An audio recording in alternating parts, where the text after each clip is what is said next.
Ya, selamat pagi, selamat hari Minggu untuk kita semua. Puji nama Tuhan. Hari ini kita boleh berkumpul, bertemu kembali. Kita mau beribadah, mengucap syukur kepada Tuhan untuk semua yang Tuhan sudah berikan kepada kita dan yang Tuhan sedang simpan untuk kita ya di hari-hari yang akan datang ya. Firman Tuhan mengatakan bahwa Tuhan menyimpan banyak kebaikan bagi orang-orang yang mengasihi Dia. Baiklah, mari kita mengarahkan hati kita kepada Tuhan. Kita mau menaikkan pujian kita. Kita menyanyi dari Nafiri Rohani nomor 137 ayat 1 dan ayatnya yang kedua. Aku menuju surga terang dengan tetap tiap hari. Aku panjatkan doaku, Tuhan tetapkan langkahku. Dalam perjalanan hidup kita di dunia ini, biarlah mata hati kita senantiasa tertuju kepada Tuhan, tertuju kepada persekutuan yang erat dengan Tuhan, dan langkah-langkah kita mohon Tuhan tetapkan sehingga kita dengan Tuhan senantiasa seiring dan sejalan. Mari kita naikkan pujian ini bersama-sama.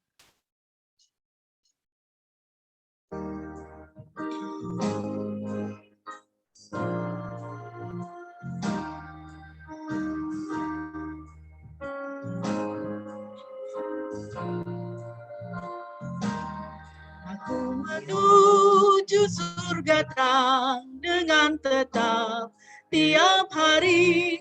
Aku panjatkan doaku, Tuhan tetapkan langkahku. Tuhan angkatkan jiwaku lebih dekat kepadamu, ke tempat tinggi dan teduh. Tuhan tetapkan langkahku.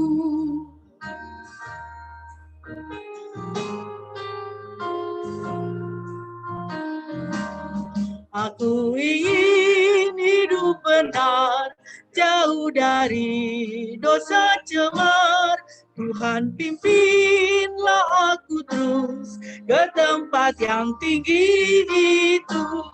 Tuhan angkatkan jiwaku lebih dekat kepadamu, ke tempat tinggi dan teduh.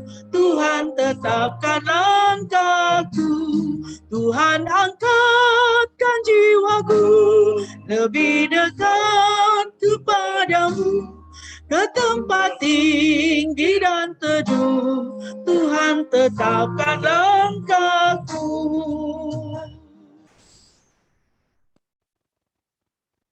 Mari Bapak Ibu yang dikasihi Tuhan, kita mentadbiskan ibadah kita pada pagi hari ini. Ibadah kita pada pagi hari ini hanya boleh jadi di dalam nama Bapa, Putra, dan Roh Kudus. Kasih karunia-Nya menyertai kita sekalian. Haleluya.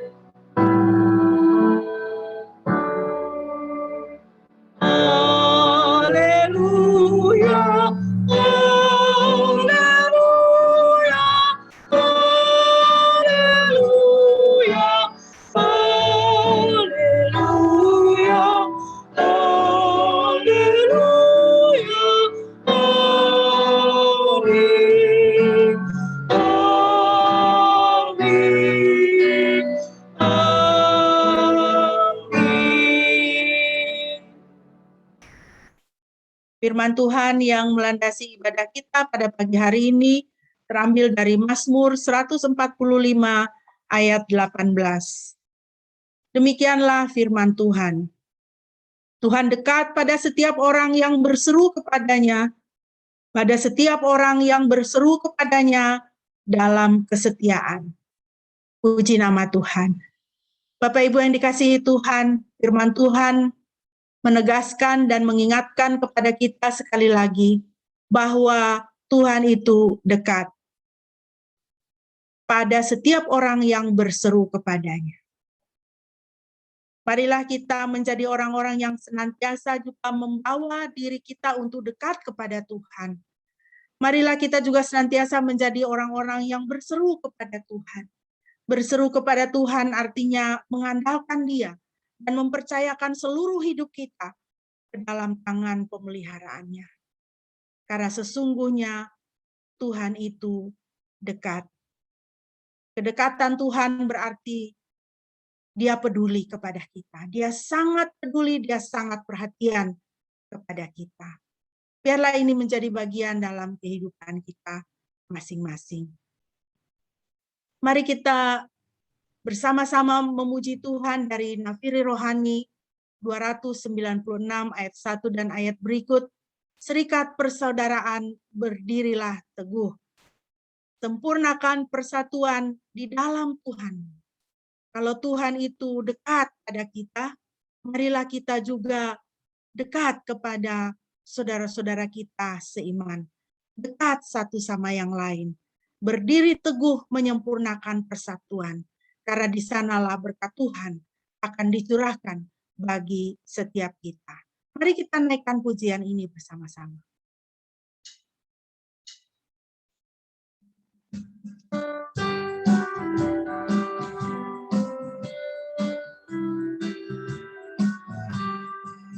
Serikat persaudaraan, berdirilah teguh.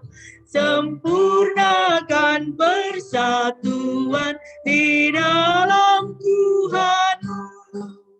Bersama-sama majulah, dikuatkan iman. Berdamai, bersejahtera dengan pengasihan.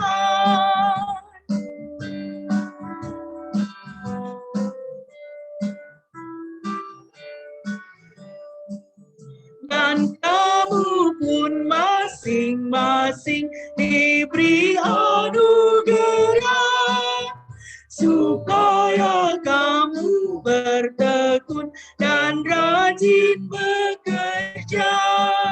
Hendaklah hatimu rendah, tahu Tuhan berpesan.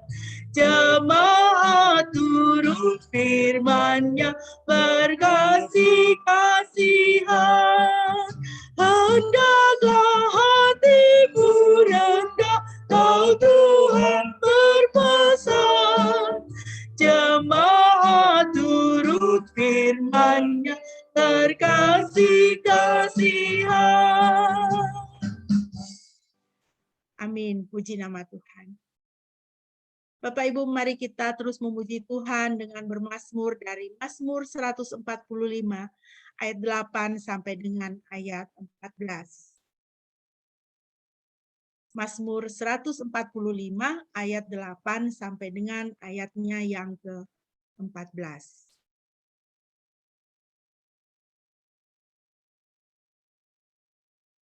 Mari kita bersama-sama mengangkat suara, kita bermazmur bagi Tuhan.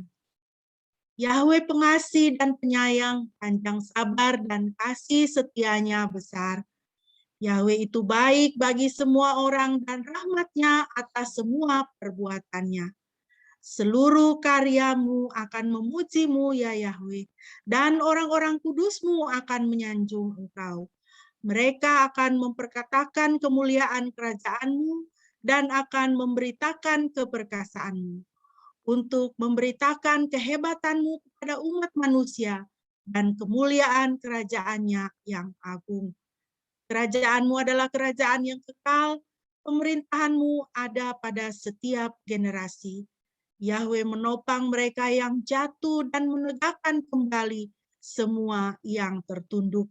Puji nama Tuhan. Bapak Ibu yang dikasihi Tuhan, banyak hal di dalam kehidupan kita boleh kita alami. Satu hal, kita harus senantiasa kembali kepada Mazmur. Mazmur adalah nyanyian, puisi, pujian yang dinaikkan kepada Tuhan. Banyak hal kita dengar dan bisa kita perkatakan. Tapi mari kita memperkatakan Tuhan senantiasa. Memperkatakan, memproklamirkan betapa Tuhan itu baik, betapa Tuhan itu penyayang, betapa Tuhan itu maha kuasa dan maha dahsyat, dan tidak ada yang bisa menandingi Dia. Tidak ada yang bisa menandingi kasih sayang dan pemeliharaannya dalam hidup kita. Tidak ada yang bisa menandingi Dia ketika Dia menyelamatkan hidup kita.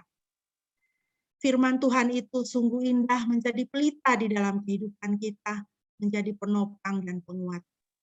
Mari kita akan merenungkan firman Tuhan, dan untuk merenungkan firman Tuhan, kita akan kembali menaikkan pujian sebagai persiapan kita menyanyi dari Nafiri Rohani nomor 150 ayat 1 dan ayatnya yang berikut. Nyanyikan lagu bagiku, firman kehidupan. Biarlah dengan pujian ini kita boleh membuka hati kita untuk firman Tuhan.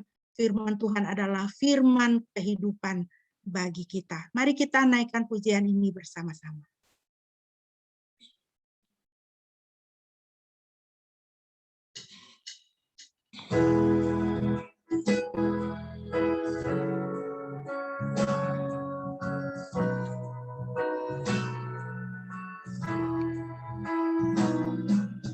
Nyanyikan lagu bagiku, firman kehidupan,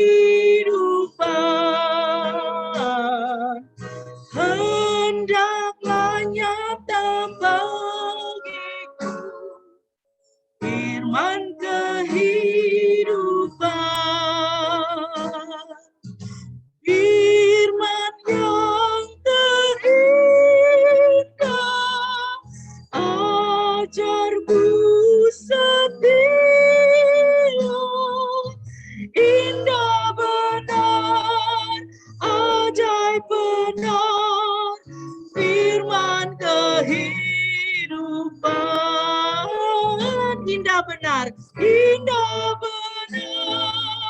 ajaib benar, firman kehidupan.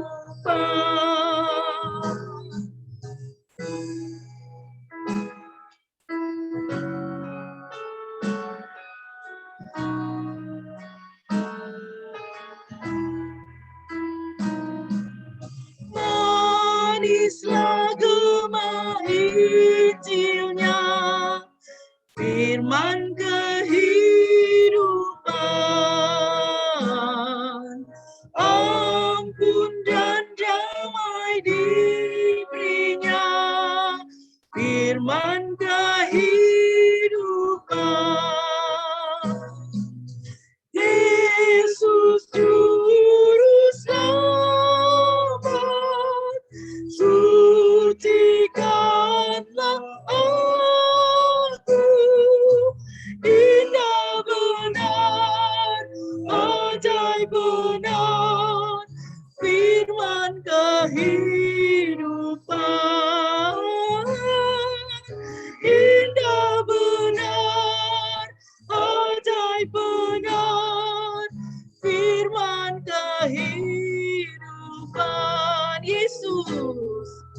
Yesus Juru Selamat, sucikanlah aku, indah benar, ajaib benar, firman kehidupan, indah benar, ajaib benar, firman kehidupan.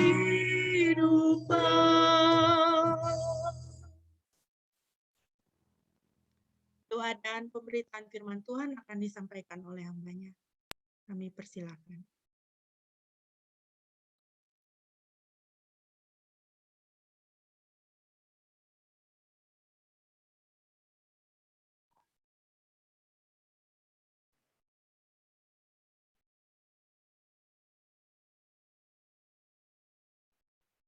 Ya, salam saudara yang dikasih Ya Tuhan,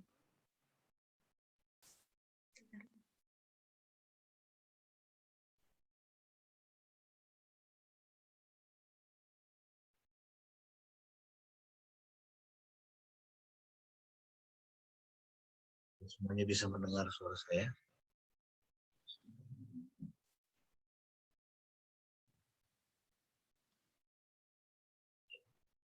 Mari kita berdoa sebelum kita membaca dan merenungkan firman Tuhan. Bapa di surga, terima kasih untuk pagi ini, untuk hari Sabat-Mu yang Kau berikan kepada kami. Kami boleh beristirahat dari semua aktivitas kami. Dan saat ini ya Tuhan, kami rindu untuk membaca dan merenungkan sebagian dari firman-Mu untuk kehidupan kami, untuk pertumbuhan iman kami, untuk pertumbuhan kerohanian kami. Kiranya Roh Kudus berkenan hadir dan memberkati setiap kami, memberikan hikmat kepada setiap kami untuk dapat mengerti firman Tuhan dengan baik. Terima kasih Tuhan, kami arahkan segenap keberadaan kami, pikiran kami, hati kami, perasaan kami, tertuju hanya kepada firman-Mu. Hati kami semua, dalam nama Tuhan Yesus kami berdoa dan menyerahkan waktu ini. Amin. Ya, salam saudara-saudara. Pada pagi hari ini kita akan bersama-sama mempelajari ya satu kebenaran firman Tuhan ya di bawah topik pertumbuhan rohani dan tantangannya ya. Jadi ini satu topik yang penting ya untuk kita melihat apakah kita sudah bertumbuh secara rohani ya, dan pertumbuhan rohani itu ada tantangan dan bagaimana kita sanggup untuk menghadapi ya tantangan-tantangan itu, melewati tantangan-tantangan itu ya, itu mengindikasikan sejauh mana kerohanian kita. Nah, jadi ada beberapa sasaran ya. Yang pertama itu adalah dari pembahasan kita ini adalah untuk menjelaskan ya pengertian manusia sebagai makhluk spiritual ya menurut pandangan Alkitab. Ya, jadi penting sekali ya kita memahami bahwa kita ini bukan hanya daging, ya bukan hanya perasaan saja, ya tetapi bahwa kita ini adalah makhluk spiritual ya. Tuhan Yesus mengatakan rohlah yang memberi hidup, daging sama sekali tidak berguna. Ya, perkataan-perkataan yang kuberikan kepadamu adalah roh dan hidup. Ya, jadi pengajaran mengenai roh atau bagaimana kita memperhatikan roh manusia kita itu sangat penting sekali di dalam perjalanan kita sebagai anak-anak Tuhan dalam dunia ini. Yang kedua adalah menjabarkan tantangan-tantangan yang dihadapi orang Kristen ya di era milenial untuk mengembangkan kehidupan spiritualitas yang sesuai dengan prinsip Alkitab. Ya, kita ini hidup di era milenial. Ya, semuanya serba cepat, semuanya serba digital, ya kan? Uang aja udah digital, ya. Itu berapa sering kita sekarang pergi ke ATM ya, semua transfer itu lewat handphonenya, ya kan? M-banking, itu semua sangat memudahkan ya, juga era smartphone.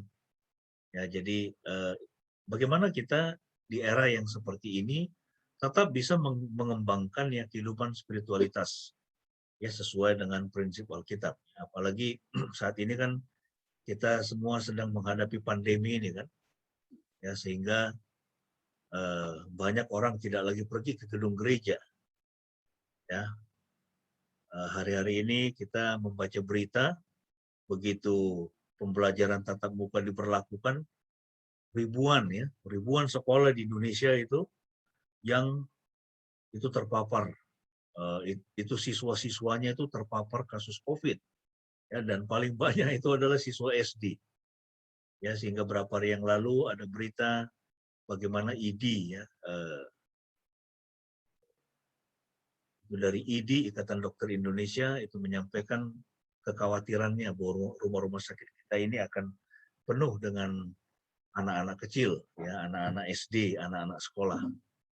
Ya, nah, bagaimana kita di era yang seperti ini, ya, bisa tetap mengembangkan kehidupan spiritualitas kita sesuai dengan prinsip Alkitab. Kemudian yang ketiga adalah supaya kita sanggup, ya, membangun kehidupan spiritualitas yang alkitabiah. Ya, jadi tetap bertumbuh secara spiritualitas, ya, secara spiritual, tapi yang juga memiliki landasan Alkitab. Nah, yang pertama kita akan melihat, ya, atau coba memahami, ya, siapakah manusia. Nah, jadi penting sekali untuk kita memahami siapakah manusia itu. Dan yang pertama-tama kita mau melihat, ya, pandangan dunia tentang manusia seperti apa, lalu kemudian nanti pandangan Alkitab itu seperti apa. Nah, kalau kita mengacu kepada teori evolusi, ya, di dalam teori evolusi itu diajarkan, ya, bahwa dalam biologi dikatakan evolusi adalah perubahan karakteristik suatu spesies selama beberapa generasi dan bergantung pada proses seleksi alam. Ya, teori evolusi didasarkan pada gagasan bahwa semua spesies saling berhubungan dan berangsur-angsur berubah seiring waktu. Nah, ini, ya, teori evolusi itu mengatakan semua spesies itu saling berhubungan. Ya, manusia itu berhubungan dengan kera, kera berhubungan dengan binatang-binatang yang lain, dan terus sampai nanti kemudian itu dikatakan semua berasal dari satu sel katanya, yang kemudian kembang menjadi makhluk hidup, ya, seperti yang kita kenal sekarang. Ya, ini pandangan dari teori evolusi. Nah, sekarang di dunia itu sangat terkenal sekali yang namanya secular humanism, ya, jadi humanisme sekular. Ya, dan salah seorang tokohnya itu namanya Paul Winterkourts, ya, dia hidup tahun 1925 sampai 2012. Ya, dia mengatakan begini, humanisme tidak bisa dalam arti kata yang adil berlaku untuk orang yang masih percaya pada Tuhan sebagai sumber dan pencipta alam semesta. Jadi kalau orang itu percaya pada humanisme atau berpegang pada prinsip-prinsip humanisme, ya, yang mengatakan atau mengajarkan bahwa manusia itu adalah pusat, ya, dan dia menjadi pusat, ya, dari alam semesta, ya, maka dia mengatakan orang yang menganut humanisme itu, ya, tidak mungkin dia masih percaya, ya, bahwa Tuhan itu adalah sumber dan pencipta alam semesta.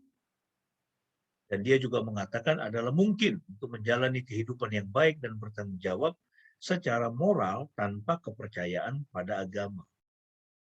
Ya, makanya kita melihat itu di negara barat, ya, di negara-negara Eropa dan Amerika, di mana sekular humanisme itu begitu kuat berakar, ya, kemudian mulai gereja-gereja ditinggalkan, ya. Anda kalau pergi ke Eropa, pergi ke Inggris, ke Jerman, ya, itu orang-orang muda itu sudah tidak lagi pergi ke gereja.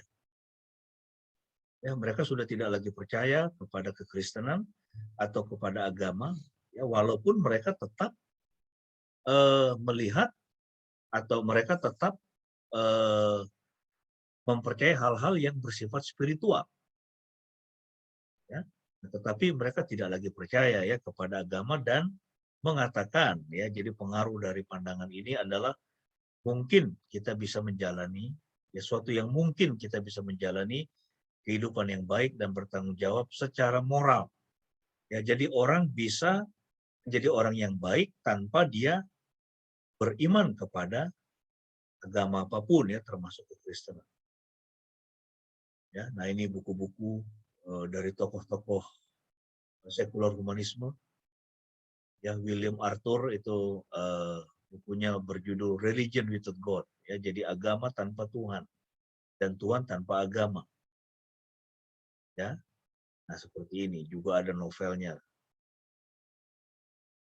Nah, ini ada seorang tokoh Kristen, William Booth, dia mengatakan begini.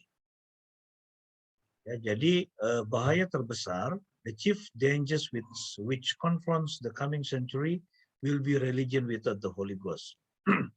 Jadi dia sudah meramalkan bahwa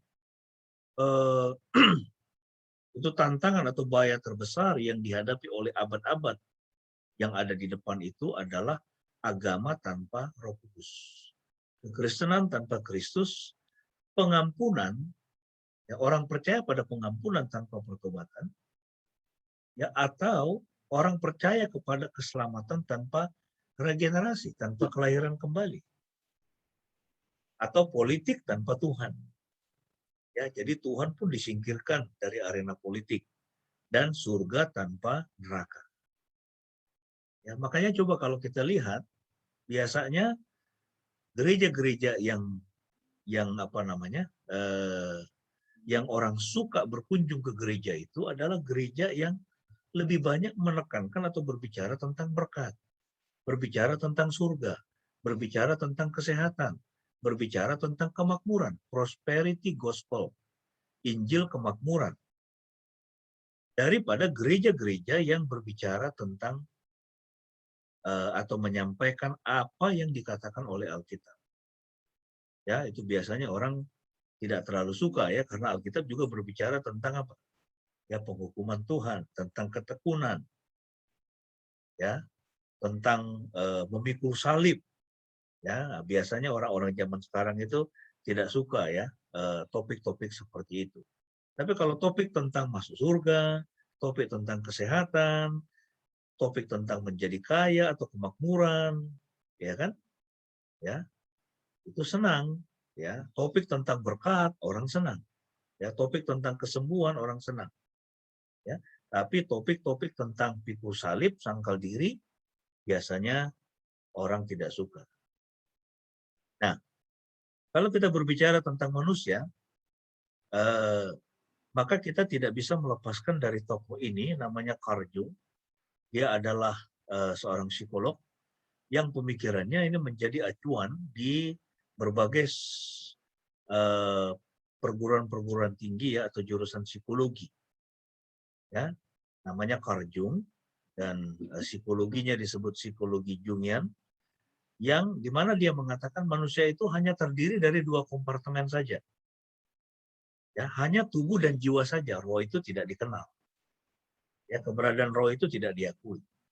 Hanya tubuh dan jiwa saja, dan jiwa dibagi dengan atau ke dalam 2 kompartemen atau 2 bagian, yaitu kumpulan kesadaran, ya, dan kumpulan bawah sadar atau alam bawah sadar. Alam sadar, alam bawah sadar. Nah, ini psikologi Jungian ini. Nah, keberadaan roh itu disingkirkan. Ya, padahal tadi saya ada menyinggung perkataan Tuhan Yesus yang mengatakan ya di dalam Yohanes 6:63 ya kalau tidak salah, itu dia mengatakan rohlah yang memberi hidup, daging sama sekali tidak berguna. Perkataan yang kukatakan kepadamu adalah roh dan hidup. Rohlah yang memberi hidup, daging sama sekali tidak berguna. Di dalam Yohanes 4, Yesus juga mengatakan, ya, Elohim itu adalah roh. Tuhan itu roh. Barang siapa menyembahnya, harus menyembahnya dalam roh dan kebenaran. Ya, barang siapa menyembahnya, harus menyembahnya dalam roh dan kebenaran. Dalam roh artinya apa? Kita tidak mungkin bisa berhubungan dengan Tuhan. Karena Tuhan itu roh, maka kita harus datang sebagai makhluk rohani. Ya, kita bisa terkait dengan dia ya dengan roh kita. Ya, roh mengikat roh.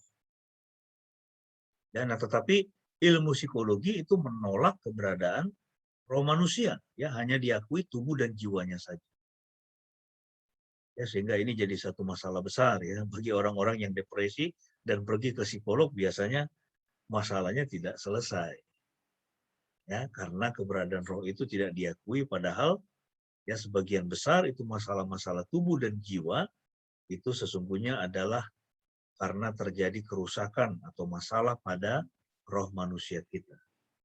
Nah, dia mengatakan begini, dalam kumpulan atau dalam alam bawah sadar, kita akan menemukan berbagai hal termasuk bayangan hitam. Psikologi Jungian mengidentifikasikan bayangan hitam ini sebagai bagian dari sejarah nenek moyang kita, membawa bersamanya kegelapan dan kejahatan di mana kita perlu berhubungan dengannya, mengidentifikasikannya, sehingga kita dapat tinggal serumah dengan hal-hal jahat yang diwariskan oleh nenek moyang kita. Ya. Ilmu psikologi itu mengakui atau menerima ya bahwa ada hal-hal yang jahat di dalam diri manusia.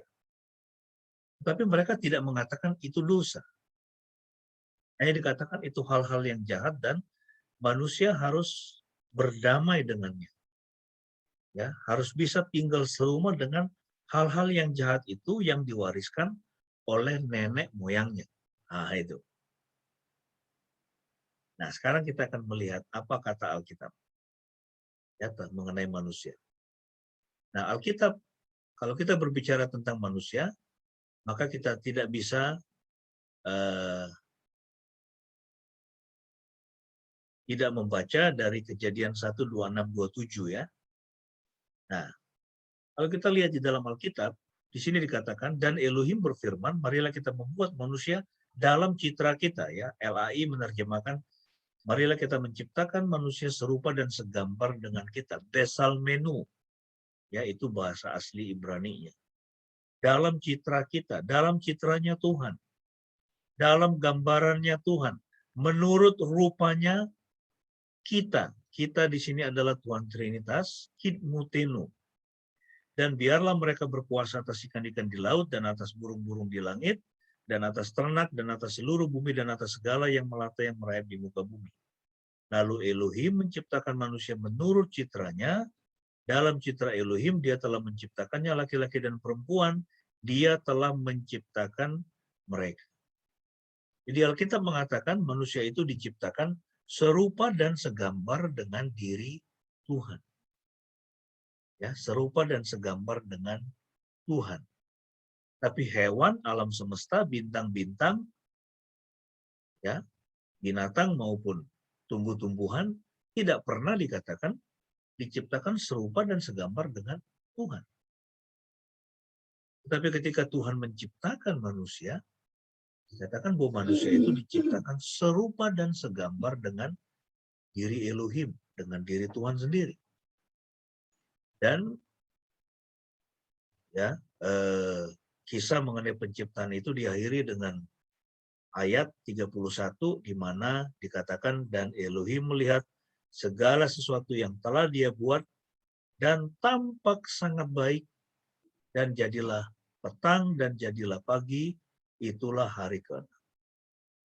Ya, jadi setelah Tuhan menciptakan manusia, maka Tuhan mengatakan yang dia ciptakan itu, yang dia buat itu tampak sangat baik, sempurna, ya perfect.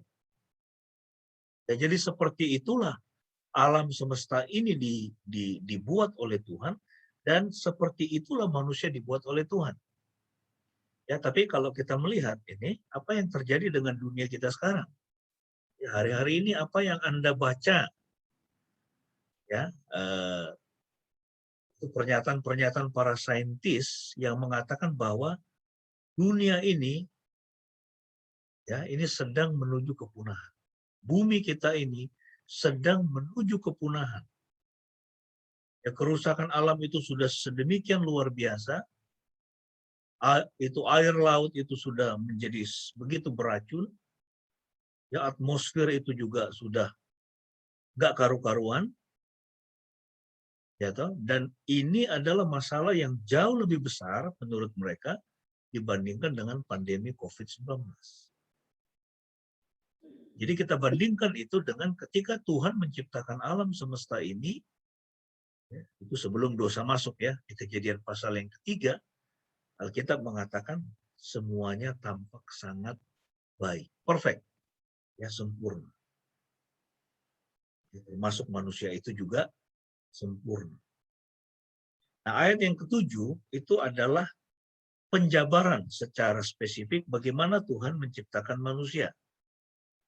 Ya, Kejadian pasal yang pertama itu dia berbicara secara general, secara umum. Ya, Elohim berfirman, jadilah itu alam semesta, jadilah benda-benda penerang, ya, jadilah hewan, jadilah semua tumbuh-tumbuhan, ya, sampai kemudian manusia. Tetapi itu sifatnya umum. Tetapi di dalam Kejadian pasal yang kedua, di situ kita bisa melihat Ya, proses penciptaan itu dijabarkan secara spesifik. Bagaimana Tuhan membentuk manusia, dikatakan dari debu tanah, bentuk oleh Tuhan, kemudian ia menghembuskan nafas kehidupan ke dalam lubang hidungnya, sehingga manusia itu menjadi suatu jiwa yang hidup. Nah, inilah kunci untuk memahami mengapa Alkitab mengatakan, atau Tuhan sendiri mengatakan, bahwa dia menciptakan manusia itu serupa dan segambar dengan dirinya. Yaitu karena dia menghembuskan nafas kehidupan. Ya, nefes, ruah Elohim. Ya, nefes, nafas kehidupan. Jadi dia memberikan rohnya. Tuhan memberikan rohnya sehingga terbentuk roh manusia kita.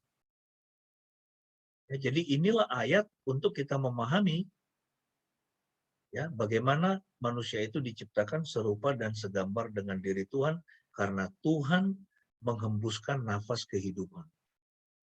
Ya, Tuhan menghembuskan nafas kehidupan itu artinya dia memberikan rohnya sehingga terbentuklah roh manusia. Ya, nah jadi kita ini sesungguhnya adalah makhluk rohani. Itulah sebabnya Tuhan Yesus mengatakan rohlah yang memberi hidup, daging sama sekali tidak berguna. Rohlah yang memberi hidup. Daging kita ini akan hancur. Daging kita ini akan rusak. Seberapa cantiknya pun kita hari ini, ya seberapa mulusnya pun kulit kita hari ini, nanti satu waktu dia akan kembali menjadi tanah, akan hilang. Daging kita ini akan hilang lenyap. Tetapi ada satu bagian dalam diri manusia yang bersifat kekal, itu adalah roh manusia. Roh adalah energi. Roh dapat diukur dalam bentuk energi. Ya, saya baru memahami kebenaran ini ketika saya pernah melayani, ya ada seorang mahasiswa di Jogja yang kerasukan roh jahat. Lalu kemudian waktu itu dia rupanya dibekali dengan ada jimat ya berupa akar-akaran ya dari orang tuanya dari Ambon sana. Lalu kemudian kita akan bakar itu. Tapi sebelum kita bakar, dia kerasukan. Dia kerasukan lalu dia pegang tangan saya, ya itu tangan kiri saya. Ya, jadi waktu itu saya sedang berdoa. Nah, saya tidak menyangka dia tiba-tiba kerasukan, dia pegang tangan kiri saya, lalu saya merasa tangan saya disambar listrik ribuan volt. Wah, luar biasa. Dan Tuhan kasih hikmat kepada saya bahwa sebetulnya itu roh jahat itu, dia coba masuk untuk memproses, untuk merasuk saya, tetapi tidak bisa. Ya, jadi roh adalah energi, ya makanya kalau orang misalnya dia ada gangguan jantung atau gangguan kelistrikan dalam tubuhnya, itu, ya toh. Jadi itu bisa dicek gitu dengan itu peralatan-peralatan saya tidak tahu namanya apa itu. Ya, tetapi roh itu adalah energi. Ya, dan roh dapat diukur dalam bentuk energi. Yesus ketika akan mati di kayu salib, ia menyerahkan rohnya kepada Bapa. Yohanes 19 ayat 30. Sesudah Yesus meminum anggur asam itu, berkatalah ia, sudah selesai, lalu ia menundukkan kepalanya dan menyerahkan nyawa. Khotbah 12 ayat 7. Ya, ini ayat yang sangat terkenal. Maka tubuh kita akan kembali menjadi debu dan tanah, roh kembali kepada Elohim yang telah mengaruniakannya. Waktu kita mati, ya jasad kita ini kembali menjadi debu, kembali menjadi tanah. Ya, firman Tuhan mengatakan, engkau debu, engkau akan kembali menjadi debu. Ya, tetapi roh kita ini berasal dari Tuhan, dia akan kembali kepada Tuhan. Ya, dia akan kembali kepada Tuhan yang telah mengaruniakan, yang telah memberikan. Ya, jadi para kekasih kita yang sudah meninggalkan kita, ya, rohnya kembali kepada Tuhan. Dan ketika mereka percaya kepada Yesus, ya, rohnya kembali kepada Tuhan dan rohnya ada di surga bersama dengan Tuhan. Ya, di tempat yang senang. Rohlah yang memberi kehidupan, daging sama sekali tidak berguna. Rohlah yang memberi kehidupan. Kita ini masih hidup karena roh manusia kita masih tinggal di dalam jasad kita ini. Tapi satu waktu jasad kita ini akan rusak dan mati. Ya, mau meninggalnya karena COVID atau karena sebab lain. Ya, tetapi Yesus mengatakan daging sama sekali tidak berguna. Ya kan? Daging sama sekali tidak berguna. Ya, mari sekarang kita melihat diri kita ini sebagai ya makhluk rohani. Mari kita melihat roh yang ada di dalam diri kita yang berasal dari Tuhan. Yesus mengatakan, firman yang aku katakan kepadamu adalah roh dan dialah. Jadi kalau kita mengacu kepada manusia dalam Kejadian 1:26-27, ya ketika firman Tuhan mengatakan Elohim melihat semua yang ia jadikan itu tampak sangat baik. Jadi manusia di Kejadian pasal 1:26-27 itu adalah manusia yang sempurna. Mazmur mengatakan, aku bersyukur kepadamu Tuhan karena kejadianku dahsyat dan sempurna. Sempurna mengapa? Karena tidak ada dosa, tidak ada sakit penyakit, tidak ada kematian. Ya kan? Bagaimana kita bisa tahu tidak ada sakit penyakit? Kalau dosa, ya betul. Baru Kejadian 3 nanti kan, dosa itu masuk. Ya, ketika Adam dan Hawa melanggar perintah Tuhan. Ya, tidak ada sakit penyakit, juga tidak ada apa? Tidak ada kematian, karena ada pohon kehidupan di dalam taman itu yang boleh mereka makan. Ya, tapi pohon pengetahuan yang dilarang mereka makan itu adalah pohon pengetahuan yang baik dan yang jahat. Itu yang tidak boleh dilarang. Itu yang tidak boleh dimakan, itu yang dilarang. Ya, tapi pohon kehidupan itu menjadi makanannya karena apa? Tuhan menciptakan manusia seperti dirinya. Tuhan itu nggak bisa mati, manusia juga tidak bisa mati. Ya, tetapi itu Tuhan berkata kepada Adam dan Hawa, ya jangan kau makan buah yang ada di tengah taman itu. Kalau kau makan, kau akan mati. Jangan kau makan buah pohon kehidupan, buah pengetahuan yang baik dan jahat itu. Kalau kau makan, kau akan mati. Ya, ketika perintah Tuhan itu dilanggar, barulah kemudian kematian itu datang. Sakit penyakit itu datang dan masuk di dalam kehidupan manusia. Sempurna dalam pengertian apa? Manusia itu benar di hadapan Tuhan. Dia memiliki karakter yang sempurna. Ya, ini karakter kita ini semua yang ada di sini, ya di dalam ruangan Zoom ini, nggak ada yang sempurna, tidak ada. Betul ya? Nggak ada kita yang sempurna. Semua kita ini adalah orang berdosa yang sudah dibenarkan ya. Dibenarkan oleh karena anugerah Tuhan. Tetapi karakter kita masih belum sempurna. Masih terus dibentuk oleh Tuhan. Untuk dapat semakin sempurna. Seperti Kristus. Ya, tapi itu dimulai dari sejak kita menerima Yesus sebagai juru selamat kita. Karakter kita semakin lama semakin disempurnakan oleh Tuhan. Ya. Nah, Alkitab mengatakan Tuhan adalah pencipta segala sesuatu dan manusia adalah ciptaan tertinggi, diciptakan dalam citra dan rupanya Tuhan. Tadi kita sudah melihat bagaimana itu mungkin karena Tuhan dia menghembuskan nafas hidup sehingga terbentuklah roh manusia itu. Nah, jadi sekarang kita melihat apa bukti bahwa manusia diciptakan dalam gambar dan keserupaan dengan Tuhan. Yang pertama manusia memiliki roh yang berasal dari Tuhan. Jadi manusia itu adalah makhluk rohani. Yang kedua, manusia adalah makhluk Trinitas.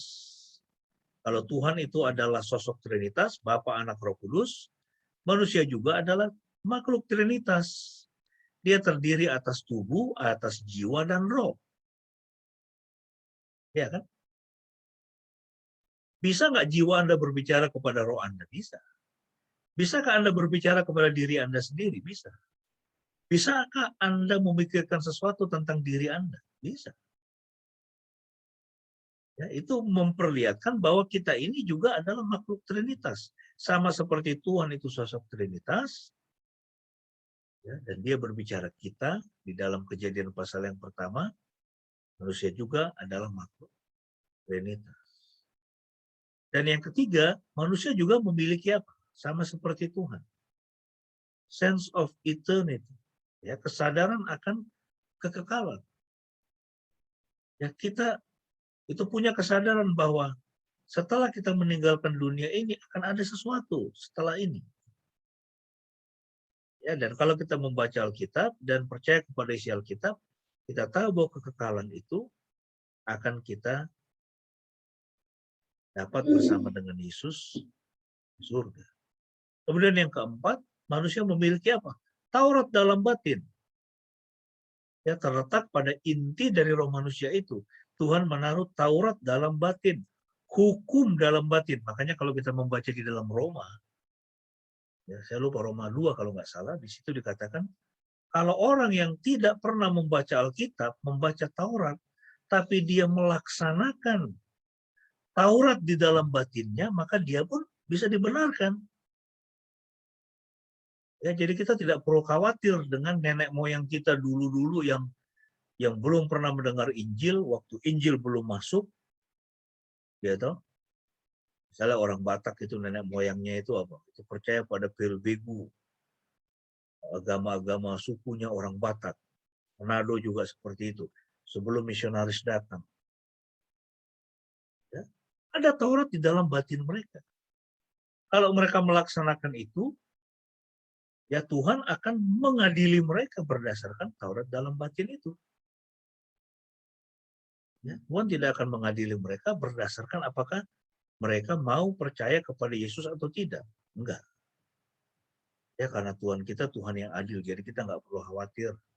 Dan dengan leluhur kita yang belum pernah mendengar Injil, ya kalau mereka melaksanakan Taurat dalam batin, mereka pun juga dibenarkan. Ibrani 4 ayat 12. Ayat firman Tuhan yang indah.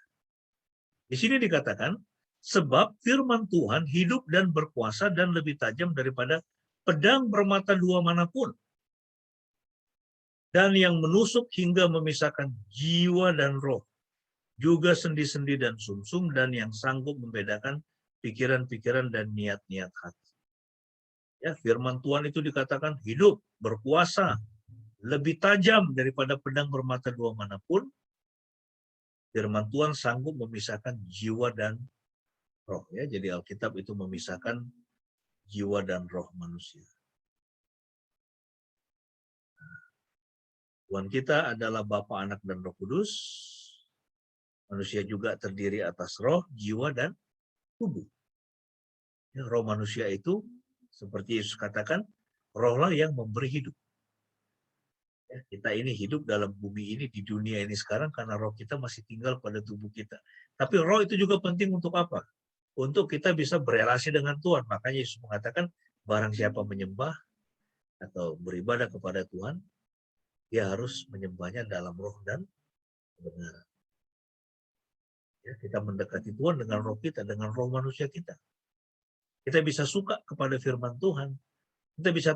Kita bisa tertarik mendengar firman Tuhan. Ya, karena roh kita terhubung dengan Dia. Ada Roh Kudus yang sudah memulihkan roh. Kemudian jiwa itu adalah pikiran, perasaan, dan keinginan kita. Juga sama untuk berelasi kan. Ya, kita berelasi dengan Tuhan, dengan sesama, dengan diri kita juga melalui apa? Pikiran, melalui perasaan, melalui keinginan. Ya. Saya tadi membaca itu berita, saya lupa di mana, di Jakarta apa di Depok apa di mana itu. Ibu dan anak di perumahan mewah ditemukan meninggal karena bunuh diri. Kenapa ya orang bisa sampai bunuh diri?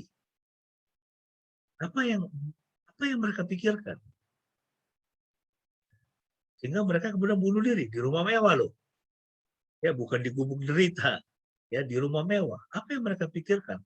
Apa yang sedang itu mereka rasakan? Pasti ya kita bisa menduga-duga ya, mungkin itu perasaan kecewa, atau perasaan sangat marah, atau perasaan sangat sedih, atau perasaan sangat itu putus asa sehingga keinginannya apa? Aku nggak mau lagi hidup. Ya juga sama ya, dalam kita berelasi dengan orang lain. Ya, apakah kita mau berdamai dengan orang atau tidak? Ya, itu semua diolah di sini. Pikiran, perasaan, keinginan, lalu kemudian tubuh. Itulah manusia. Terdiri atas tubuh, jiwa, dan roh. Nah, sekarang jiwa kita itu ada di mana?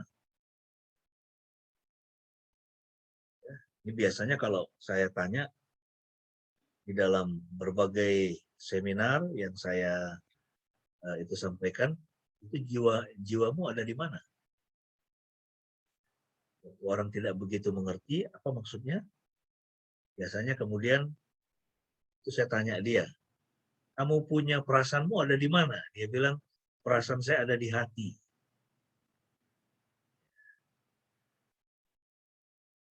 Lalu kemudian pikiranmu ada di mana? Pikiran saya ada di otak. Itu keinginan ada di mana? Nah, dia bingung menjawab. Di manakah letaknya jiwa kita? Yang benar adalah jiwa kita itu ada di otak. Ya, ini otak manusia ini seperti ini. Otak manusia adalah sebuah massa berat 3 pound, terdiri atas jeli. Ini adalah bagian tubuh manusia yang paling kompleks dari seluruh struktur hidup yang diketahui.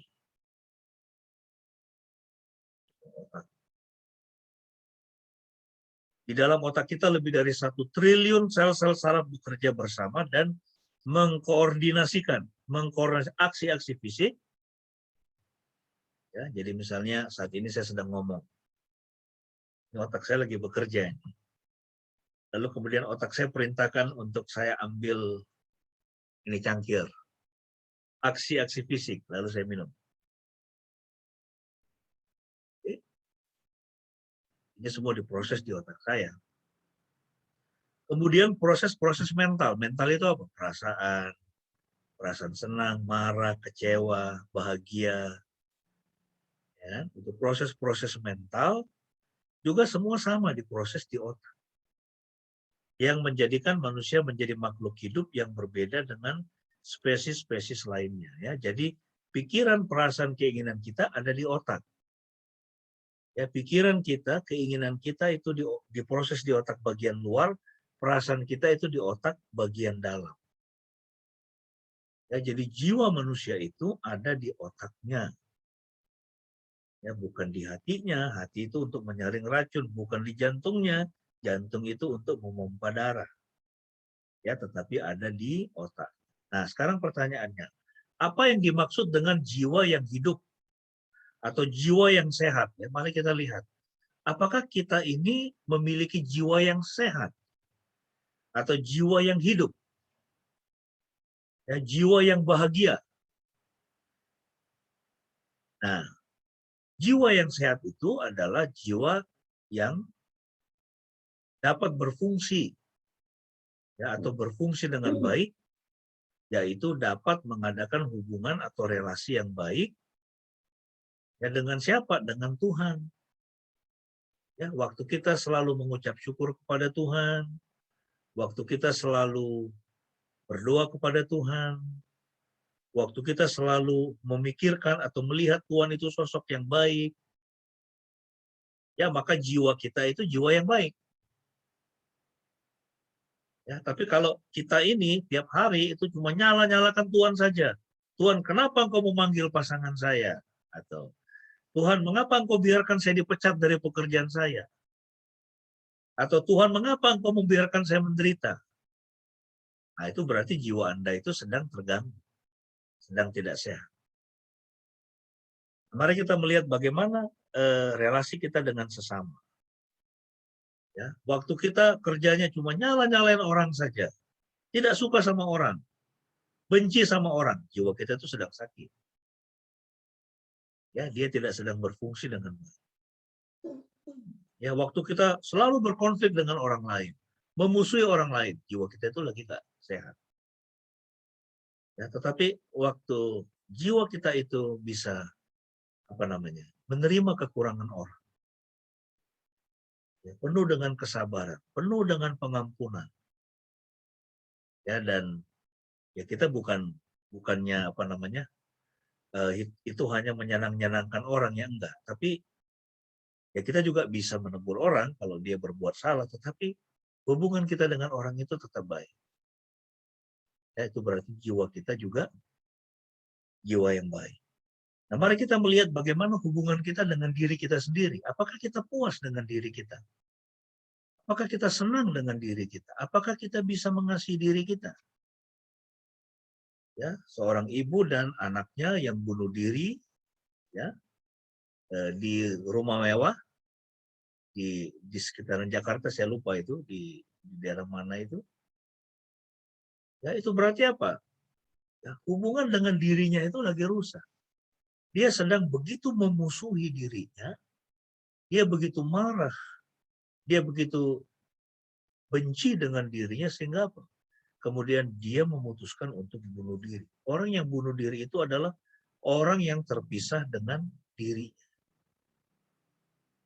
Ya, sangat terpisah dengan dirinya sehingga kemudian dia memutuskan untuk mengakhiri hidup.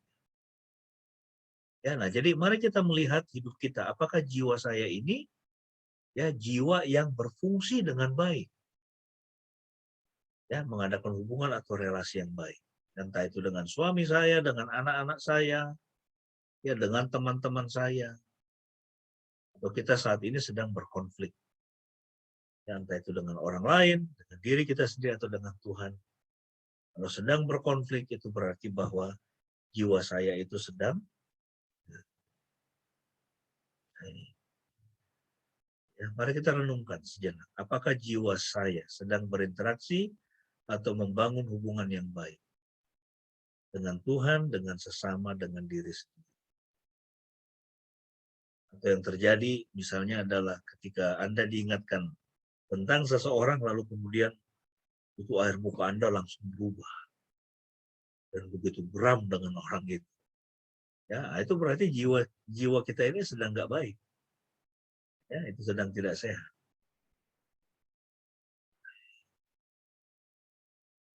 Nah, sekarang pertanyaannya, ya, tadi kan kita membahas topik soal pertumbuhan spiritual, ya. Jadi pentingnya kita itu bertumbuh secara spiritual, ya. Karena apa?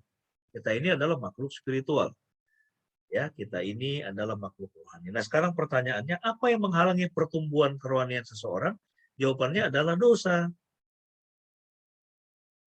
Ya, yang menghalangi pertumbuhan kerohanian seseorang itu adalah dosa.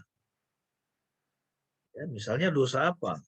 Nah, ini dosa cinta akan uang lah, dosa makan lah, dosa seks lah, atau dosa ingin selalu nomor satu atau kesombongan, ya, dosa malas, ya, ini apa ini, dosa amarah mungkin, ya, ini digambarkan dengan pisau, ya, kita ingin bunuh orang. Jadi dosa, ini masalahnya. Dosa mengakibatkan manusia mengalami masalah karena dosa itu membuat manusia terpisah pada 3 tingkatan. Dosa membuat manusia terpisah dengan Tuhan, sesama, dan diri sendiri. Adam dan Hawa ketika melanggar perintah Tuhan, mereka terpisah dengan Tuhan. Itulah sebabnya mereka takut sembunyi. Mereka sembunyi karena mereka takut. Kemudian Adam menyalahkan Hawa. Dan tentu mereka juga menyalahkan diri sendiri. Ya, jadi dosa itu membuat manusia terpisah pada 3 tingkatan, dengan Tuhan, sesama, dan dengan diri sendiri. Jalan masuknya apa? Karena tidak taat. Ya, tidak taat pada perintah Tuhan, tidak taat pada firman Tuhan, itulah jalan masuk dosa. Nah, sekarang pertanyaannya, dosa itu apa? Alkitab menjabarkan bahwa dosa itu adalah pemberontakan. Berontak kepada rencana Tuhan, rencana dan tujuan Tuhan bagi hidup saya. Dosa adalah ketidaktaatan, melakukan pelanggaran. Ya, itulah dosa. Nah, sekarang kita akan melihat sekarang. Jadi itu, ya, yang menghambat kita bertumbuh secara rohani itu adalah dosa. Ya, itu kekhawatiran, itu selalu khawatir, itu apa? Itu dosa. Jadi apa saja yang kita lakukan, apa saja yang saya pikirkan, apa saja yang saya buat, yang bertentangan dengan kebenaran firman Tuhan, itulah dosa. Kalau saya selalu khawatir dengan hidup saya khawatir dengan masa depan, itu adalah dosa. Karena Yesus mengatakan, ya janganlah kamu khawatir. Siapa yang karena kekhawatiran dapat menambahkan sehasta saja pada jalan hidup. Waktu saya tidak bisa mengampuni seseorang, saya tidak mau berdamai dengan seseorang, itu adalah dosa. Ya, karena Yesus mengatakan, kalau kamu tidak mengampuni orang, dosamu juga tidak akan diampuni. Ya, nah jadi dosa itu apa? Dosa itu adalah pelanggaran kepada tujuan dan rencana Tuhan. Pelanggaran kepada firman Tuhan. Tidak taat kepada firman Tuhan. Dan apa saja yang kita perbuat, pikirkan, dan rasakan yang bertentangan dengan firman Tuhan, itu adalah dosa. Ya, jadi dosa itu bukan hanya melanggar 10 hukum Tuhan itu ya, atau hukum Taurat ya. Bukan hanya itu, tetapi semua hal yang bertentangan dengan firman Tuhan itu adalah dosa. Apakah iri hati itu dosa? Ya. Ya. Apakah benci kepada diri sendiri itu adalah dosa? Ya. Karena Yesus mengatakan apa? Kasihlah Tuhan, kasihlah sesama, kasihlah dirimu sendiri. Seperti kau mengasihi dirimu sendiri. Ya, nah sekarang kita akan melihat apa masalah-masalah individu ya di era milenial seperti sekarang ini. Yang pertama yang saya lihat itu adalah masalah citra diri yang salah ya. Nah, kita juga perlu ini menolong ya, khususnya ini anak-anak kita. Yang masalah citra diri yang salah, orang cenderung menjadi materialistik. Dan kita hidup di era seperti itu. Seseorang menilai dirinya dan orang lain dari apa? Materi yang dia miliki, penampilan atau jabatan yang dimiliki. Ya, coba kita lihat bagaimana sikap kita dengan pembantu kita. Coba kita lihat bagaimana sikap kita dengan pemulung yang setiap hari memulung di tempat sampah kita. Ya, apakah Anda jijik, Anda ingin dia cepat pergi saja, atau Anda memberikan perhatian untuk mereka. Jadi ini masalah citra diri yang salah. Atau dalam konteks gereja misalnya yang menganggap keberhasilan sebuah gereja atau pelayanan diukur dari gedung yang besar dan persembahannya. Ya kan? Ini pandemi ini mengajar kita apa? Ibadah itu semakin cair ya. Jadi itu penggenapan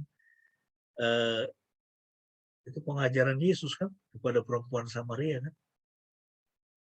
Ya, itu perempuan Samaria itu mengatakan apa di Yohanes 4? Nenek moyang kami beribadah di atas gunung ini, itu gunung Gerizim. Orang Samaria beribadah di gunung Gerizim karena mereka ini Yahudi blasteran, ya. Orang Israel blasteran, ya, sehingga orang Yahudi gak menerima mereka beribadah di bait suci yang ada di Yerusalem. Tetapi kamu, kata perempuan itu, kalian orang Yahudi mengatakan Yerusalemlah tempat orang menyembah. Tuhan Yesus bilang apa? Bukan di gunung, bukan di Yerusalem. Elohim itu roh, barang siapa menyembahnya harus menyembahnya di dalam roh dan kebenaran. Berapa banyak gereja-gereja, pendeta-pendeta yang sombong dengan gedung gerejanya. Pandemi ini mengajar bahwa ternyata apa? Ya, itu nggak penting gedung itu. Ya. Gereja itu adalah orangnya. Gereja itu adalah jemaat itu. Itulah gereja. Bukan gedungnya, bukan organisasinya. Gereja itu adalah tubuh Kristus. Tubuh Kristus itu adalah Anda dan saya. Itulah tubuh Kristus. Nah, jadi ini masalah ya, citra diri yang salah ya. Jadi manusia cenderung menjadi materialistik dan akar spiritualnya itu apa? Adanya roh penolakan dan kepahitan ya. Kita nggak ada waktu untuk bahas itu. Ya, tapi ini masalah-masalah yang kita lihat di dalam dunia kita sekarang. Yang kedua itu apa? Smartphone sebagai teman terdekat, ya, atau sebagai kepanjangan tangan. Ya, ini menurut sebuah riset dikatakan 79% kaum milenial membuka smartphone 1 menit setelah bangun pagi. Nah, ini siapa di antara kita di sini bangun pagi langsung hidupkan handphone? Dan begitu bergantung sekali dengan handphone. Ya, itu dengan smartphone-nya. Ya, ini kami punya tetangga ini, dia pernah bicara sama istri saya, dia bilang, Bu Arni, saya ini susah tidur katanya. Ya, dia susah tidur. Lalu istrinya tanya, kenapa? Ya, soalnya setiap apa itu saya lagi tidur, handphonenya bunyi, ada yang manggil cucunya lah, anaknya lah. Ya. Lalu kemudian saya bilang, loh Bu, kalau tidur kenapa nggak dimatiin aja? Kalau tidur udah tak matiin tuh handphone. Mau siapapun yang telepon, termasuk Jokowi, ya udah biar aja. Ya, waktu saya tidur ya tidur. Gitu loh. Jadi bayangkan ya kalau Anda menyediakan waktu Anda setiap saat untuk bisa dihubungi oleh orang lain. Wah, itu luar biasa ya. Ya betapa stresnya. Ya. Ini yang terjadi, saudara. Ya. Kaum milenial wajib memiliki akun medsos untuk bersosialisasi dan berkomunikasi. Apa bagus sih ya, medsos ada sosialisasi sebagainya. Tapi kadang-kadang kalau kita lihat ya itu seberapa penting sih itu.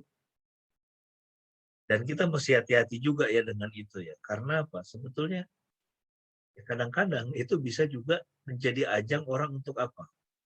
Show off ya. Apa itu show off? Itu pamer.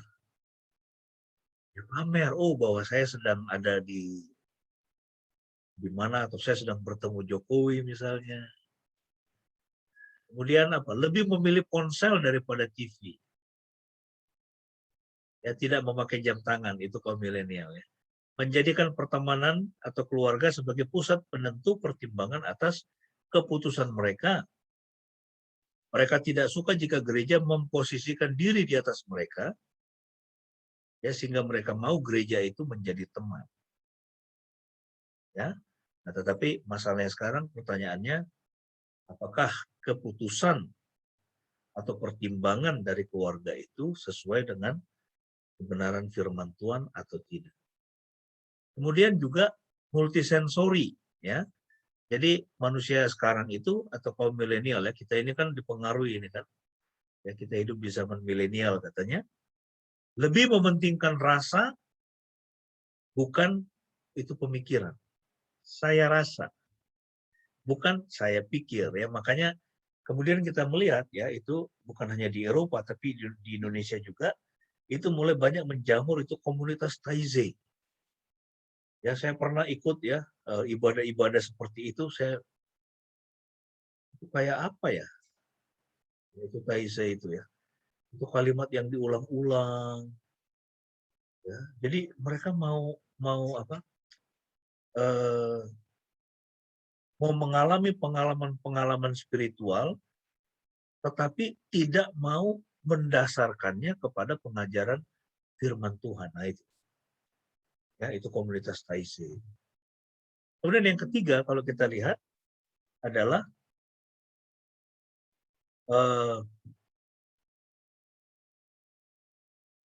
kecewa ya, itu kecewa dengan agama ya, tetapi tidak menolak spiritualitas. Nah ini dunia kita ini sekarang. Banyak orang kecewa dengan agama, kecewa dengan gereja, ya, kecewa dengan kekristenan, tetapi mereka tidak menolak spiritualitas. Saya sering kali mendengar itu. Ya gereja itu cuma ribut aja katanya. Nah, ini ya. Gereja Protestan atau karismatik itu dianggap materialistik. Gereja Katolik dianggap munafik. Nah, karena banyak pastor katanya itu punya istri simpanan misalnya. Kemudian mereka muak dengan gereja yang tidak mau berubah. Ya, mereka muak dengan maraknya perpecahan dalam gereja. Mereka muak dengan sikap gereja yang menghakimi. Ya, mereka lebih menghormati pemimpin gereja yang tidak selalu menganggap diri benar, tetapi yang jujur. Ya, nah, jadi ini yang kita lihat generasi di mana kita hidup ya, kaum milenial itu. Nah, sekarang ini bagian terakhir, bagaimana saya dapat tetap bertumbuh secara rohani di era milenial ini. Ya, nah, saudara, kita harus garis bawahi bahwa dewasa usia itu tidak sama dengan dewasa rohani. Ya, dewasa usia itu adalah orang yang semakin independen dari orang tua. Tidak lagi bergantung kepada orang tua. Itu dewasa usia. Makanya dari anak-anak terus semakin besar, kita semakin tidak bergantung kepada orang tua kita kan. Kemudian kita bekerja, ya bahkan kita tidak lagi serumah dengan orang tua kita. Ya, jadi dewasa usia itu sama dengan kita semakin independen, semakin tidak bergantung dari orang tua. Jadi kalau kita ini masih selalu bergantung dari orang tua, selalu bergantung dari bantuan orang tua misalnya, nah ini berarti kita juga nggak dewasa usia juga ya. Dewasa rohani itu, ya apa yang disebut dewasa rohani? Ini adalah, ini pandangan saya. Orang yang dewasa rohani itu adalah orang yang semakin bergantung kepada Tuhan. Ya, jadi semakin Anda bergantung kepada Tuhan, semakin Anda dianggap dewasa secara rohani. Kalau Anda hanya bergantung kepada pendeta Anda tidak dapat hidup dari orang lain, dari bantuan orang lain, dari nasihat orang lain misalnya, atau dari keberadaan pasanganmu, maka Anda bukan atau belum menjadi manusia yang dewasa secara rohani. Ya, jadi dewasa rohani itu adalah orang makin bergantung kepada Tuhan. Dia tidak bisa hidup tanpa Tuhan. Ketika Anda bisa mengatakan begini, aku bisa hidup tanpa pasanganku, tapi aku tidak bisa hidup tanpa Tuhan. Aku masih bisa hidup tanpa uang, tapi aku tidak bisa hidup tanpa Tuhan. Itu berarti Anda dewasa secara rohani. Ya, mari kita lihat apakah kita sudah dewasa secara rohani. Nah, 8 karakteristik seorang yang dewasa secara rohani ya. Jadi kalau kita melihat ada 3 jenis manusia. Yang pertama itu adalah natural man, kemudian meningkat menjadi spiritual man, lalu kemudian menjadi carnal man. Ya, natural man itu jadi manusia natural, ya manusia yang bergantung kepada dirinya. Dia coba menyelamatkan dirinya sendiri. Seorang boleh dikatakan di dalam kekristenan atau secara Alkitab, Anda bisa disebut manusia spiritual ketika Anda sudah diselamatkan oleh Yesus, atau Anda melihat bahwa Anda tidak mungkin bisa menyelamatkan diri Anda tanpa Yesus. Anda memerlukan Yesus. Ya, ketika Anda sudah melihat bahwa Anda membutuhkan Yesus, Anda bisa disebut sebagai spiritual man. Ya, nah, tetapi kita harus terus bertumbuh menjadi carnal man. Apa itu carnal? Kekal ya.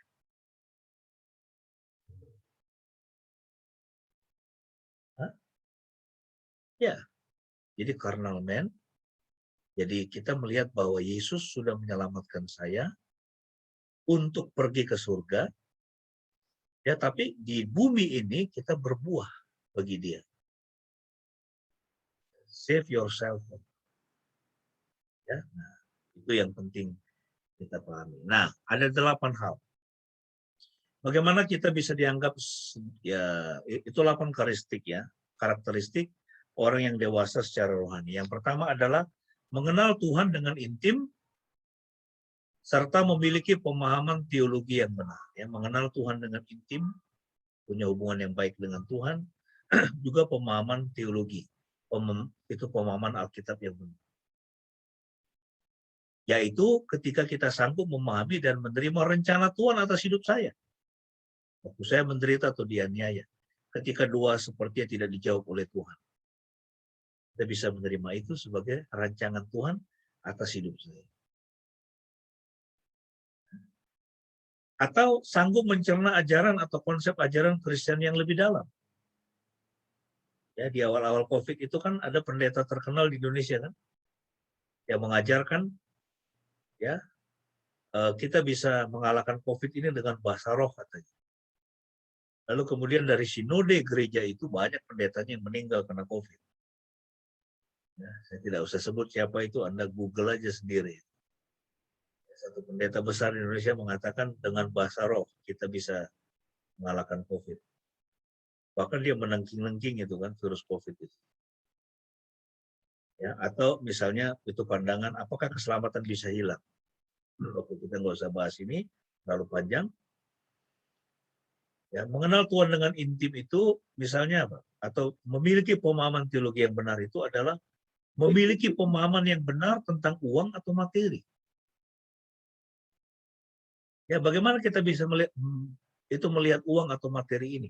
Apakah kita hidup untuk mengejar uang, mengejar materi? Ya, saya ini suka menyampaikan ilustrasi ini. Ya, teman saya di Jakarta itu pendeta Wasis. Ya, melayani seorang bapak tua, sudah sakit terminal illness, tapi sulit mati karena masih terikat pada hartanya. Banyak pendeta datang tuh, doain, nggak meninggal-meninggal, sudah terminal illness, nggak meninggal-meninggal. Tapi dia masih bisa ngomong begitu ya dalam kesakitannya. Lalu teman saya itu Pak Wasis, dia nanya, Pak kenapa? Oh, Bapak sepertinya berat sekali meninggalkan dunia ini katanya. Dia bilang, saya sulit meninggalkan harta saya. Nah, saudara, orang semakin rohani, semakin dia mulai apa? Dia mulai meninggalkan uang, materi. Karena kita tahu bahwa tidak sepeser pun kita bawa itu. Ya kan? Satu waktu kita mati, nggak ada yang kita bawa itu. Semua akan kita tinggalkan itu. Lalu kemudian, kalau kita tumpuk begitu banyak, tidak kita pakai untuk memberkati orang. Misalnya pekerjaan Tuhan, atau orang-orang yang miskin misalnya, orang-orang yang kesulitan misalnya. Ya apa artinya semua itu? Ya, Sekjen PBB kan baru-baru ini kan mengecam itu kan. Mengecam siapa? Jeff Bezos dan siapa itu yang naik ke itu angkasa itu? Si Branson. Branson itu yang punya Virgin Atlantic itu kan, yang dia terbang dengan pesawat itu ke ruang angkasa lalu turun lagi. Ya, Branson, itu saya ingat nama belakangnya. Ya, jadi Sekjen PBB ya itu mengecam ini dua konglomerat dunia ini. You menghabiskan sekian miliar dolar untuk yang begituan, sementara begitu banyak orang terancam kelaparan sekarang ini gara-gara COVID. Di mana hati nurani? Itu menyedihkan kan itu.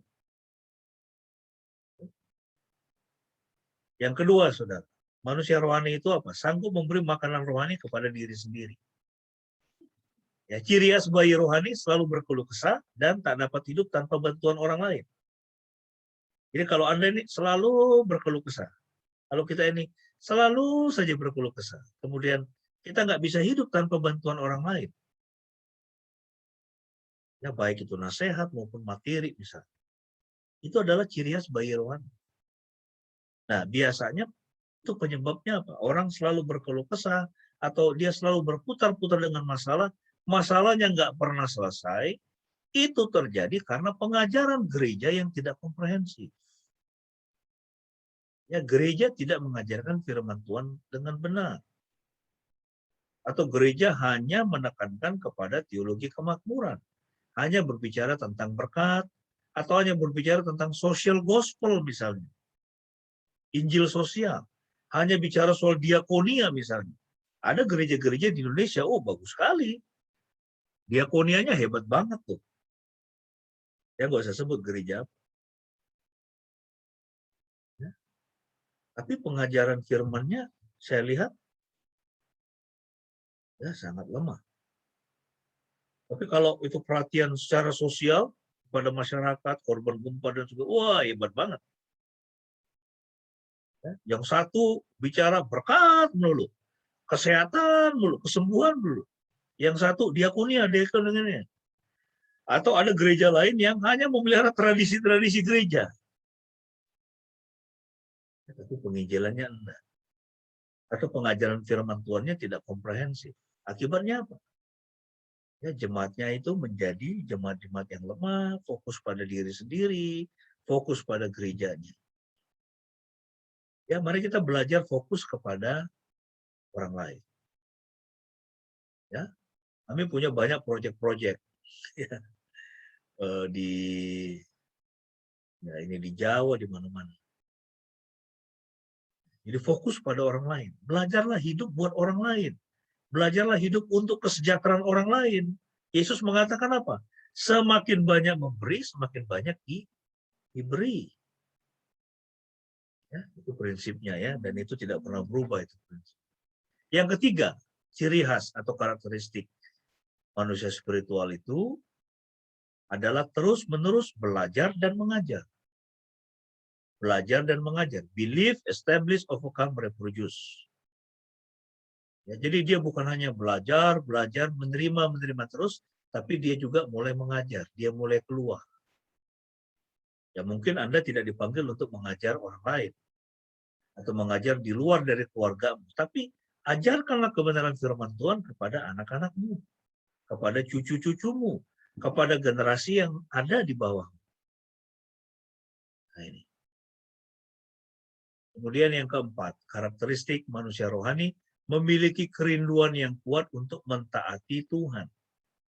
Nah ini gambarannya ini, ya 3 hamba ini kan. Yuk, ada yang dikasih 5, ada yang dikasih 2, ada yang dikasih 1. 5 dan 2, dia usahakan, dia kerjakan itu talentanya. Sehingga bisa menghasilkan. Tapi hamba yang terakhir, dia tidur-tiduran, dia tanam aja itu talenta itu. Ya, mari kita melihat apa talenta yang Tuhan berikan kepada kita. Apa harta yang Tuhan sudah percayakan bagi kita. Itu nggak mesti uang. Ya, kita harus kelola itu bagi pekerjaan. Yang kelima, ciri khas manusia rohani adalah bertumbuh dalam anugerah kepada sesama. Ya. Jadi dia bisa melihat orang lain, sejelek apapun orang itu bersikap kepada dirinya, tetapi dia bisa melihat dengan kasih karunia. Dengan anugerah seperti Tuhan melihat dia, seperti Tuhan memandangnya.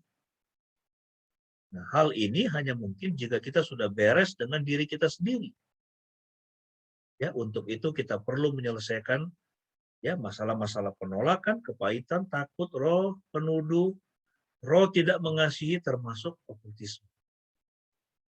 Ya, jadi bertumbuh dalam anugerah kepada orang lain dengan sesama. Ya, seperti Yesus mengatakan, kasihlah Tuhan sesama dan dirimu sendiri. Yang keenam, saudara, mengutamakan kesatuan tubuh Kristus daripada preferensi pribadi. Ya, ini ciri khas manusia. Mengutamakan kesatuan tubuh Kristus. Ya, tidak hanya berpikir bagaimana memperbesar denominasi gerejanya atau gerejanya. Ya, tapi melihat tubuh Kristus, gereja Tuhan sebagai satu kesatuan. Kami di Gunung Kidul, di Cilacap, bagi-bagi kambing itu nggak lihat gereja mana aja. Ada GKJ, GPDI, GBI, Gereja Kristen Nasaren, Gereja Penyebar Injil. Kita melihat itu sebagai satu kesatuan. Ya, harus ada unity di situ. Ya. Nah, masalah gereja itu apa? Menganggap doktrin atau praktek ibadah di gerejanya lebih baik daripada gereja lain. Mengalami perpecahan karena kepentingan pribadi. Ya.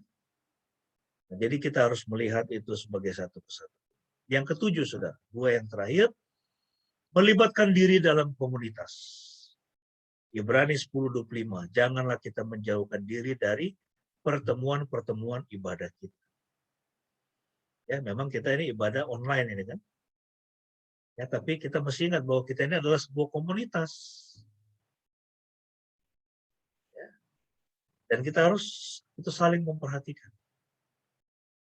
Ya, yang pertama tentu kita perhatikan saudara-saudara seiman, tetapi di tengah-tengah masyarakat yang plural, kita juga harus perhatikan orang-orang yang belum percaya, orang-orang tidak seiman. Itu pun adalah mereka juga adalah objek kasih Tuhan. Ya, ini perumpamaan Yesus tentang perempuan yang itu tentang orang Samaria yang baik hati.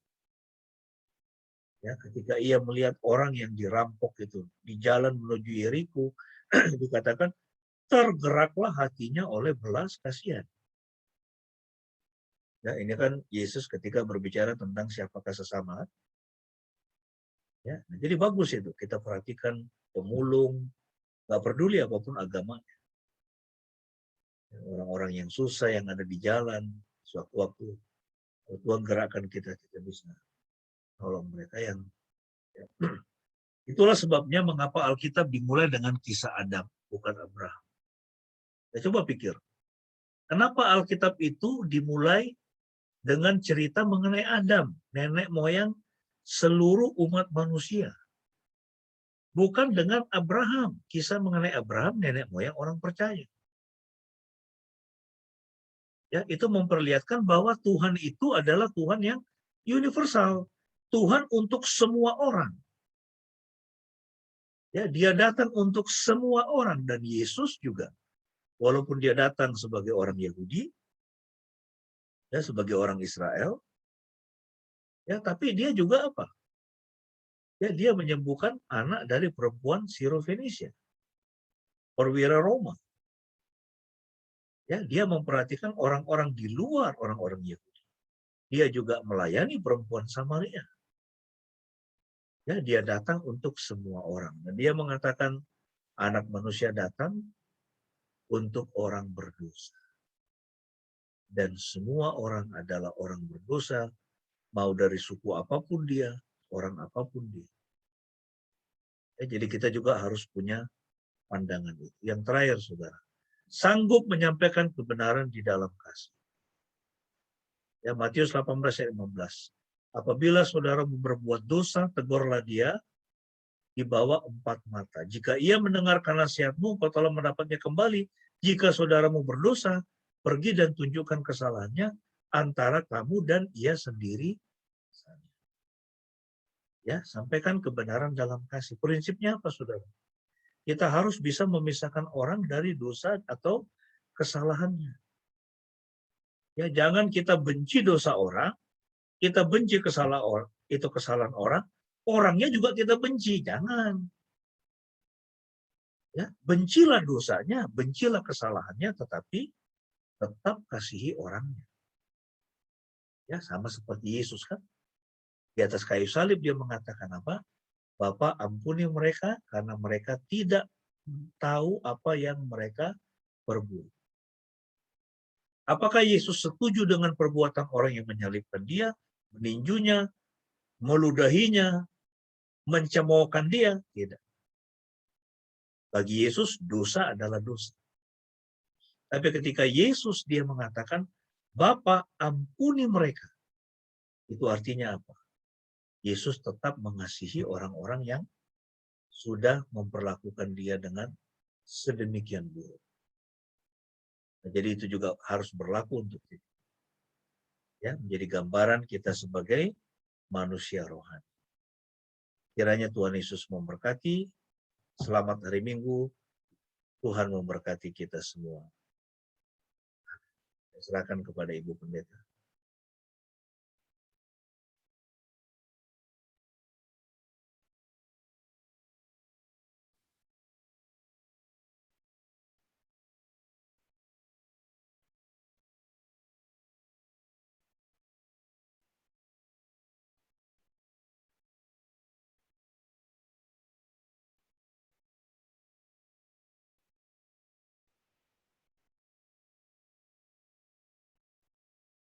Bapak Ibu yang dikasihi Tuhan,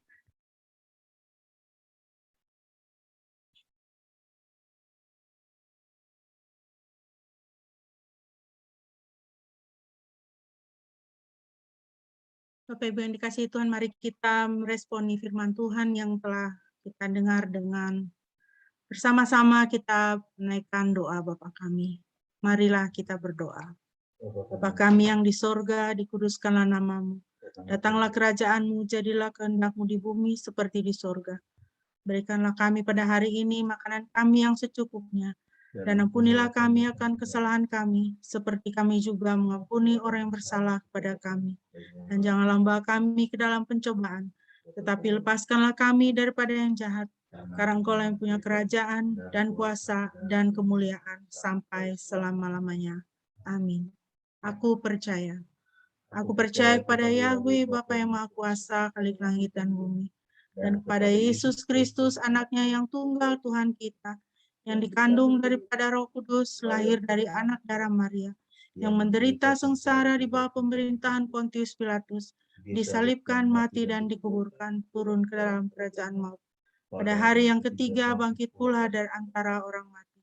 Naik ke surga, duduk di sebelah kanan Yahweh, Bapa yang Maha Kuasa, dan dari sana ia akan datang untuk menghakimi orang hidup dan yang mati. Aku percaya kepada Roh Kudus, gereja yang kudus dan persekutuan orang kudus, pengampunan dosa, kebangkitan orang mati, dan hidup yang kekal. Amin. Bapak Ibu, mari kita akan mengakhiri ibadah kita pada pagi hari ini. Kita mohon pimpinan Tuhan untuk memasuki minggu yang baru yang Tuhan sudah sediakan bagi kita.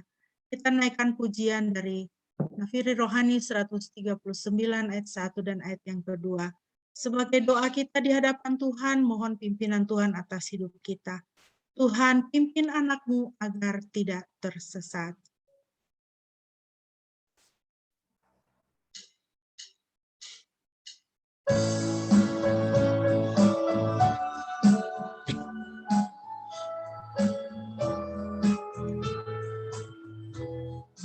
Tuhan, pimpin anakku agar tidak tersesat, akan jauhlah seteru bila Kau tetap dekat. Tuhan, pimpin arus hidup menderas, agar jangan ku sesat, pegang tanganku erat.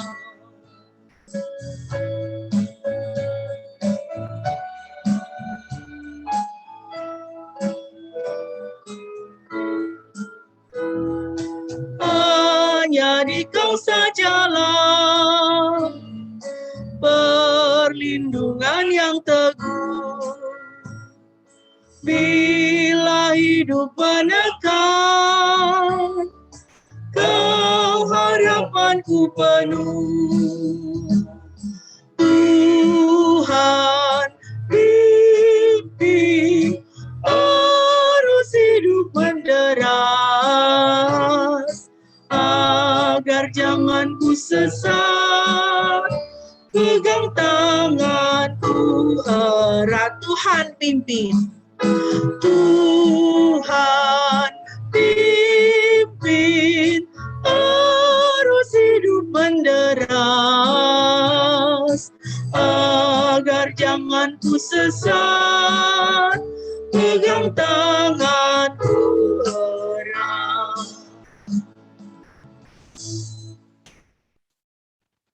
Kiranya pimpinan dan pertolongan Tuhan menyertai Bapak, Ibu, dan Saudara sekalian. Terimalah berkat Tuhan.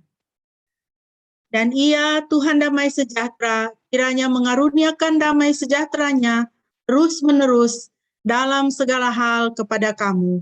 Tuhan menyertai kamu sekalian.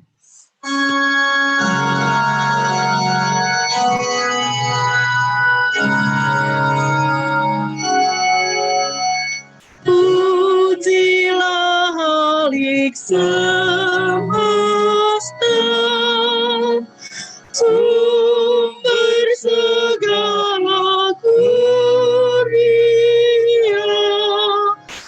surga dan bumi puji terus Sang Bapa.